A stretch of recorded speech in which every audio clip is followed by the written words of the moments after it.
पहलगाम में आतंकियों द्वारा किए गए कायराना हमले में मृत हुए निर्दोष नागरिकों को कैंडल मार्च के माध्यम से दी गई श्रद्धांजलि।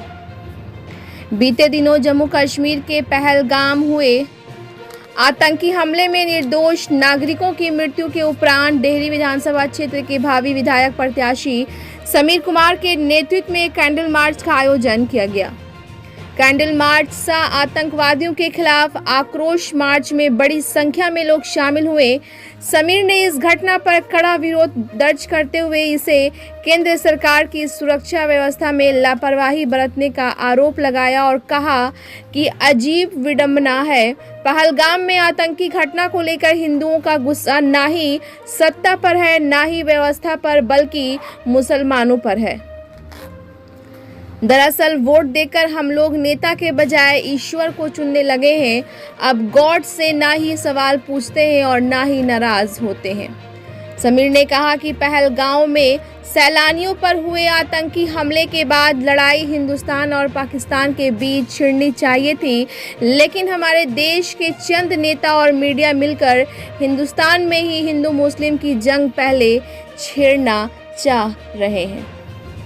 ये समय है देश को एकजुट करके उनसे लड़ने का, जिसने ये घटना किया है और जिसने साजिश के तहत ये सब करवाया है। ब्यूरो रिपोर्ट, बिहार दर्शन।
पहले तो इस अति निंदनीय घटना की जितनी निंदा की जाए उतनी कम होगी।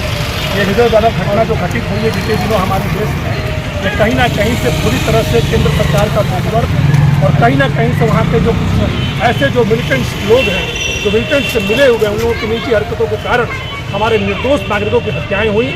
बच्चों के सामने लोगों के धर्म पूछ के मारने का जो कार्यक्रम शुरू हुआ है, जो किया गया है, इसकी हम कठोर निंदा करते हैं। एक और जहां माननीय प्रधानमंत्री जी देश में सुरक्षा की बात करते हैं, देश में रक्षा की बात करते हैं, वहीं दूसरी ओर जहां प्रधानमंत्री के हाथों में देश की तमाम सीमाओं की सुरक्षा उनके हाथ में है, तमाम जानकारियां उनके हाथ में है, कम्युनिकेशन सिस्टम उनके हाथ में है, बावजूद अब तक आतंकियों का पता नहीं चल पाया है। गृह मंत्री जी अभी मुंह में दही जमाए बैठे हैं, एक भी शब्द बोलने को तैयार नहीं है। नीतीश कुमार के साथ बैठ के ठहाके लगा रहे थे। इससे पूरा देश शर्मिंदा है और ऐसे घटना की हम मजम्मत करते हैं। और हम तमाम हिंदू मुस्लिम भाई आज एकत्रित होकर उन जितने भी नागरिक जिनकी हत्याएं हुई हैं उनको श्रद्धांजलि अर्पित करते हैं। और आतंकियों के खिलाफ कड़ा हम लोगों ने आक्रोश मार्च निकाला है, जिसके माध्यम से हम यह देश को बताना चाहते हैं कि आतंकवाद जहाँ कहीं भी पनपेगा उसे हम नस्ताबूद करने का कार्यक्रम करेंगे। और अब जब सरकारें पीछे हट जाएंगी, जनता मोर्चा संभालेंगी और जनता आगे आएंगी और देश के लोगों को बचाएंगी।